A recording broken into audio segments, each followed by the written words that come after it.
toutes, bonjour à tous, bienvenue dans la Minute Techno Alimentaire. Aujourd'hui, une question relative au lait fermenté. Quelle est la quantité de lactose résiduelle dans un yaourt?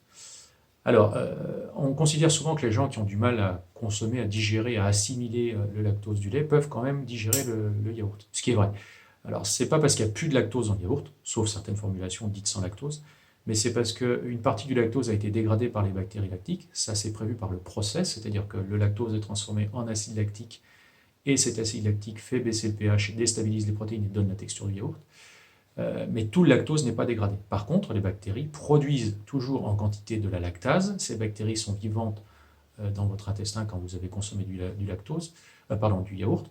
Donc vous retrouvez et les bactéries vivantes et les lactases et du lactose partiellement dégradé sur votre système digestif. Ce qui fait que que le lactose qui reste sera quand même dégradé, ou partiellement ou totalement, par les enzymes résiduelles et par les germes qui vont continuer à le dégrader. Donc la quantité qui reste, en fait, on pourrait l'estimer si on considère qu'un yaourt fait à peu près 85 degrés d'ornique, qu'il a 15 degrés d'ornique d'acidité initiale, sachant qu'il faut 2 grammes de lactose pour obtenir 1 gramme d'acide lactique, donc 10 degrés d'ornique. Je vous laisse faire le calcul, je vais l'afficher, comme ça vous verrez un petit peu. Mais en gros, il reste encore dans un yaourt 3 quarts du lactose qui n'a pas été consommé. Et malgré ça, des gens qui sont intolérants au lactose arrivent quand même à consommer des yaourts. Alors, je voudrais juste terminer sur cette notion d'intolérance au lactose. Les gens ne sont pas intolérants au lactose, sauf exception.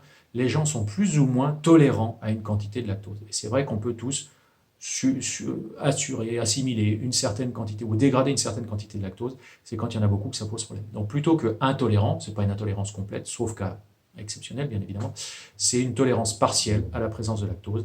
Et c'est vrai que dans le yaourt, il y en a moins, il est partiellement dégradé, il y a des enzymes avec, et il y a des germes qui produisent des enzymes pour le dégrader. Du coup, c'est plus facile à assimiler. Voilà, si vous voulez tout savoir sur les yaourts, leur fabrication, leur assimilation, les germes qui les composent, leur qualité, leurs défauts, je vous invite à venir nous rencontrer sur l'école de laiterie de Surgères, à nous découvrir sur le site enilia-enspeak.fr. Et quant à moi, je vous dis à bientôt dans une nouvelle vidéo de la Minute Techno.